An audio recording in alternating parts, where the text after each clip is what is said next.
أنا اسمي راوية، تونسية مقيمة في مصر بقالي 1.5 سنة. أنا النهاردة رجعت للإحساس ده، يعني رجع لي إن أنا أتخرج وأستلم شهادة.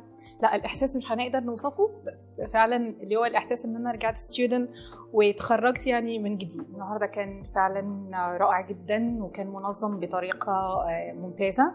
أنا ما كنتش أتوقع إنه هيكون التنظيم كده. فعلا يعني استفدنا جدا وكان ممتع، بالأساس كان ممتع. الاستفادة يعني لو هقعد أتكلم كتير يعني لا مش هنخلص.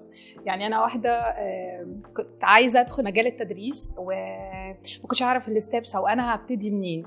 فالحمد لله انه الناس كويسه جت في طريقي ونصحوني ان انا ابتدي بتفل، وقعدت ادور على سنتر مين اللي هم يكون ناس معتمدين او ناس محترمين او ناس اقدر اثق فيهم ان انا اخد المحتوى والكونتنت يعني زي ما بياخدوه او زي التفل ما بتقول كده، زي الكتاب ما بيقول. التفل لا، انا استفدت كتير. ازاي عرفت طرق التدريس الحديثه، ازاي يقف كده واعمل مانجمنت لكلاس، ازاي اقدم، ازاي ادرس لكل حاجه، ازاي ادرس لانجويج، ازاي ادرس سكيلز.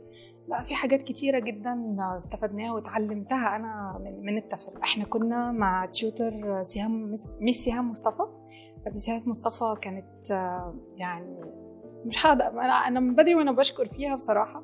ربنا يجازيها خير. هي كانت لذيذه معانا وقدمت لنا المحتوى احنا كنا فاكرينه ان هو هيكون صعب، بس لا، هي كان فعلا سموث وايزي معاها وسهلت علينا الامر. كل مره بنقول لا ده صعب احنا مش هنقدر، لا صعب احنا مش هنفهم ده، هي بتقول لا سهل خلاص، يعني اسمعوني ركزوا. وفعلا احنا كنا بنركز. كان طريقه تدريسها احترافيه وكانت فاني، يعني كانت فعلا احنا كنا مستمتعين وكنا مش حاسين ان هو حاجه صعبه جدا معايا. هي سهلت علينا الامر يعني. لا، ممتازه. يعني اي حد سواء هو زي ان هو ما عندوش اكسبيرينس او سواء هما تيتشر عندهم اكسبيرينس، لا لازم فعلا يجوف للستاب دي ويعرفوا.